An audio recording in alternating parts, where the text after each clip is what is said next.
আসসালামু আলাইকুম।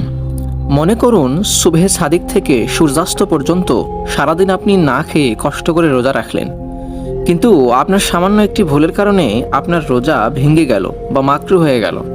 তাহলে এর চেয়ে বড় আফসোসের বিষয় আর কিছু নেই। প্রিয় মুসলিম ভাই ও বোনেরা, রোজা বা সিয়াম ভঙ্গের কারণগুলো জানতে এবং সেই সাথে সিয়াম ভঙ্গকারীর কী পরিমাণ কাফফারা দিতে হবে, এই সকল বিষয়ে জানার জন্য তথ্যবহুল ভিডিওটি শেষ পর্যন্ত দেখুন। ইসলামের 5টি মূল স্তম্ভের মধ্যে রোজা 3য় নম্বরের স্তম্ভ এবং পবিত্র রমজান মাসের গুরুত্বপূর্ণ ফরজ বিধান। তাই সতর্ক থাকতে হবে এমন কোনো কিছু যেন না হয় যেটার কারণে রোজা ভেঙে যায়। সাধারণত 3টি কারণে রোজা ভেঙে যায়, যেগুলো হলো খাওয়া, পান করা ও স্ত্রী সম্পর্ক করা। তবে এই 3টি ছাড়াও আরও কিছু কারণে রোজা ভেঙে যায়, যেগুলো প্রত্যেক রোজাদারের জন্য জানা জরুরি। 1 নম্বর, ইচ্ছা করে বমি করা। নাম্বার 2, বমির বেশিরভাগ মুখে আসার পর তা গিলে ফেলা। মানে হঠাৎ কোনো কারণবশত যদি বমি চলে আসে, তাহলে তৎক্ষণাৎ তা পানি দিয়ে কুলি করে মুখ পরিষ্কার করতে হবে। তা না করে গিলে ফেললে রোজা ভঙ্গ হবে। 3 নম্বর, মেয়েদের মাসিক হলে এবং সন্তান প্রসবের পর ঋতুস্রাব হলে রোজা ভঙ্গ হয়। তবে মেয়েদের এই ক্ষেত্রে কোনো কাফফারা দিতে হবে না, মাসিক পরবর্তী সময়ে কাজা রোজা পালন করলেই হবে। 4 নম্বর, ইসলাম ত্যাগ করলে। ইসলাম ত্যাগ করলে সে মুসলমানই থাকলো না, তাহলে রোজা তো ভঙ্গ হবেই। 5 নম্বর, রোজা রাখা অবস্থায় গ্লুকোজ বা শক্তিবর্ধক ইঞ্জেকশন বা স্যালাইন নিলে। 6 নম্বর, প্রস্রাব পায়খানার রাস্তা দিয়ে ঔষধ বা অন্য কিছু প্রবেশ করালে। নাম্বার 7, রোজাদারকে জোর করে কেউ কিছু খাওয়ালেও ভঙ্গ হবে রোজা। সুতরাং কেউ জোর করুক অথবা টাকা বা অন্য কোনো কিছুর লোভ দেখাক, তাও রোজা ছাড়া যাবে না। 8 নম্বর, ভুলবশত কোনো কিছু খেয়ে রোজা ভেঙে গেছে ভেবে ইচ্ছা করে আরও কিছু খেলে। তার মানে ভুলবশত কিছু খেয়ে ফেললে রোজা হবে, কিন্তু ভুলে খেয়ে মনে হওয়ার পর আবার কিছু খেলে রোজা ভঙ্গ হবে। নাম্বার 9, কান বা নাক দিয়ে ওষুধ প্রবেশ করলে। নাম্বার 10, দাঁতের ফাঁকে সামান্য পরিমাণ কোনো খাবার লেগে থাকলে তা ইচ্ছাকৃতভাবে গিলে ফেললে রোজা ভঙ্গ হবে। নাম্বার 11, যেটা আমাদের তরুণ সমাজেরা জড়িত সবচেয়ে বেশি, সেটা হলো হস্তমৈথুন করা। আর হস্তমৈথুন করলে রোজা ভঙ্গ হবে তো হবেই, আরও বড় গুনাহ হবে। আল্লাহ আমাদের এখান থেকে বাঁচার তৌফিক দান করুন, আমিন। এই প্রসঙ্গে ইসলামী চিন্তাবিদ শাইখ আহমদুল্লাহ সময় সংবাদকে বলেছেন একটি সাক্ষাৎকারে, রোজার প্রথম শর্ত হলো একটা নির্দিষ্ট সময় পর্যন্ত কোনো কিছু পান ও আহার না করা। এ সময় সব ধরনের শারীরিক সম্পর্ক নিষিদ্ধ, তবে স্বপ্নদোষ হলে রোজা ভঙ্গ হয় না। তিনি বলেন, রোজা ভঙ্গ হয় না, তবু রোজা ভঙ্গের কারণ হিসেবে কিছু বিষয় আমরা মনে করে থাকি, যেমন সুগন্ধি ব্যবহার করা, বারবার থুতু ফেলা, মেসওয়াক করা, শাকসজ্জা করা, হাতের নখ বা চুল কাটা, এসবে রোজা ভঙ্গ হয় না। তবে নখ কাটার সময় খেয়াল রাখতে হবে যেন রক্ত বের না হয়। আহমদুল্লাহ আরও বলেন, রোজা রেখে মিথ্যা কথা বললে রোজার প্রাণ হারিয়ে যায়। মূর্খতার মতো আচরণ, অন্যায় করা, প্রতারণা করা, অন্যের হক নষ্ট করা, ঘুষ খাওয়া, অন্যকে ঠকানো, এগুলো রোজা রেখে করা বেমানান। রোজা রেখে এসব করলে রোজা প্রাণহীন দেহের মতো হয়ে যায়। এবার আমরা জানবো আরও একটি গুরুত্বপূর্ণ বিষয় সম্পর্কে, সেটা হচ্ছে যেসব কারণে রোজা মাকরু হয়। আমরা অনেকেই মাকরু শব্দের অর্থ জানি না। মাকরু আরবি শব্দ, যার শাব্দিক অর্থ হচ্ছে নিরুৎসাহিত, এমন আমল যা পালন করার তুলনায় না করা উত্তম, অর্থাৎ যে কাজ না করাটাই উত্তম।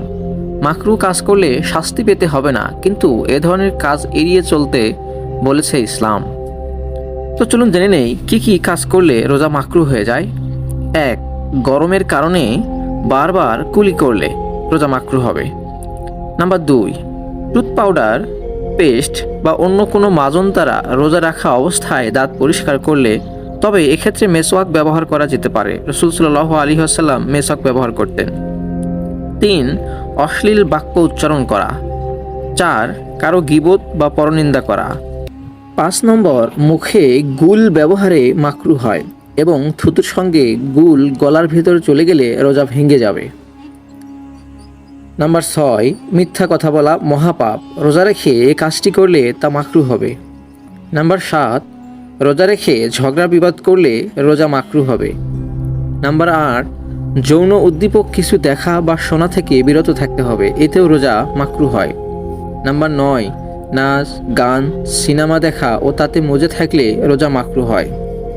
নাম্বার 10, রান্নার সময় রোজাদার কোনো কিছুর স্বাদ নিলে, লবণ চেখে দেখলে, ঝাল পরীক্ষা করলে মাকরু হয়, তবে বিশেষ প্রয়োজনে সেটা যদি করতে হয় তাহলে বৈধ হিসেবে ধরে নেওয়া হয়। এবার জেনে নেই, আমরা যদি রোজা ভঙ্গ করি তাহলে আমাদের কাফফারা হিসেবে কি দিতে হবে বা কি করতে হবে। এ সম্পর্কে বলার আগে রাসূলুল্লাহ সাল্লাল্লাহু আলাইহি ওয়াসাল্লামের একটি হাদিস উল্লেখ করছি। রোজার কাফফারা বিষয়ে আবু হুরায়রা রাদিয়াল্লাহু তাআলা আনহু বলেন, আমরা আল্লাহর রাসূল সাল্লাল্লাহু আলাইহি ওয়াসাল্লামের কাছে বসা ছিলাম। এমন সময় এক ব্যক্তি এসে বলল, হে আল্লাহর রাসূল, আমি ধ্বংস হয়ে গেছি। রাসূলুল্লাহ সাল্লাল্লাহু আলাইহি ওয়াসাল্লাম বললেন, তোমার কি হয়েছে? সে বলল, আমি রোজা অবস্থায় আমার স্ত্রীর সঙ্গে মিলিত হয়েছি। রাসূল সাল্লাল্লাহু আলাইহি ওয়াসাল্লাম বললেন, স্বাধীন করার মতো কোনো কৃতদাস তুমি মুক্ত করতে পারবে কি? সে বলল, না। তিনি বললেন, তুমি কি একাধারে 2 মাস সিয়াম পালন করতে পারবে? সে বলল, না। এরপর তিনি বললেন, 60 জন মিসকিন খাওয়াতে পারবে কি? সে বলল, না। হাদিস বর্ণনাকারী বলেন, তখন নবী করিম সাল্লাল্লাহু আলাইহি ওয়াসাল্লাম থেমে গেলেন। আমরাও এই অবস্থায় ছিলাম। এই সময় নবী করিম সাল্লাল্লাহু আলাইহি ওয়াসাল্লামের কাছে এক আরাক পেশ করা হলো, যাতে খেজুর ছিল। আরাক হলো ঝুরি। নবী করিম সাল্লাল্লাহু আলাইহি ওয়াসাল্লাম বললেন, প্রশ্নকারী কোথায়? সে বলল, আমি। তিনি বললেন, এগুলো নিয়ে দান করে দাও। তখন লোকটি বলল, হে আল্লাহর রাসূল, আমার চেয়েও বেশি অভাবগ্রস্ত কি কেউ আছে এখানে? আল্লাহর শপথ, মদিনার উভয় প্রান্তের মধ্যে আমার পরিবারের চেয়ে অভাবগ্রস্ত কেউ নেই। রাসূল সাল্লাল্লাহু আলাইহি ওয়াসাল্লাম হেসে উঠলেন এবং তার দাঁত দেখা গেল। অতঃপর তিনি বললেন, এগুলো তোমার পরিবারকে খাওয়াও। সহিহ বুখারী হাদিস 1936। হাদিসে বর্ণিত ধারাবাহিকতা রক্ষা করা আবশ্যক, অর্থাৎ রোজা ভঙ্গকারী দাস মুক্ত করতে অক্ষম হলে 2 মাস রোজা রাখবে, আর 2 মাস রোজা রাখতে ব্যর্থ হলে 60 জন মিসকিনকে খাওয়াবে। আমি আবারও বলছি, রোজা ভঙ্গ করলে কাফফারার জন্য বিরতিহীনভাবে 2 মাস অর্থাৎ 60টি রোজা রাখতে হবে।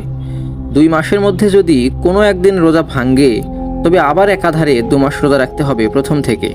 আগের রোজা বাতিল হয়ে যাবে। কিন্তু এরই মধ্যে যদি মহিলাদের হায়েজ শুরু হয়, তাহলে আগের রোজা বাতিল হবে না। পাক হওয়ার সঙ্গে সঙ্গে আবার রোজা শুরু করতে পারবে এবং 60টি রোজা রাখতে হবে।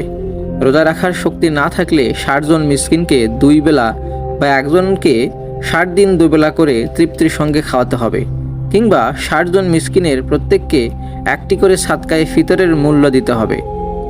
সুতরাং আমরা বুঝতে পারি, একটি রোজা রাখা যেমন কঠিন, কিন্তু রোজা ভঙ্গকারীর জন্য যে কাফফারা তা তার চেয়ে আরও অনেক অনেক বেশি গুণ কঠিন। সুতরাং আল্লাহ সুবহানাহু ওয়া তাআলা আমাদের সবগুলো রোজা সঠিকভাবে পালন করার তৌফিক দান করুন। আমিন।